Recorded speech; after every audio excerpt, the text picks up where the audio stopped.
अस्सलाम वालेकुम या गाज़ी अब्बास अलमदार अलैहिस्सलाम। मेरी तरफ़ से सब दोस्तों को शहनशाह वफ़ा हज़रत गाज़ी अब्बास अलमदार अलैहिस्सलाम की आमद मुबारक हो।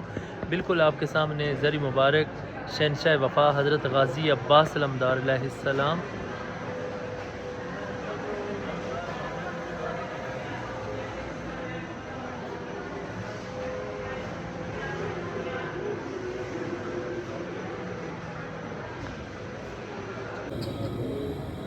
ये है जी ज़री मुबारक शहनशाह वफ़ा हज़रत गाज़ी अब्बास अलमदार अलैहिस्सलाम। मेरी तरफ़ से सब दोस्तों को आमद हज़रत गाज़ी अब्बास अलमदार अलैहिस्सलाम मुबारक हो।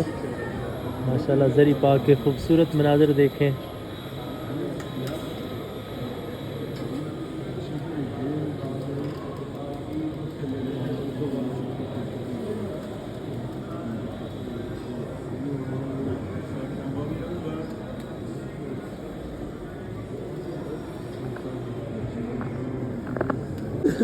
ज़री मुबारक शहनशाह वफ़ा हज़रत गाज़ी अब्बास अलमदार अलैहिस्सलाम की बिल्कुल नज़दीक से ज़ियारत करें।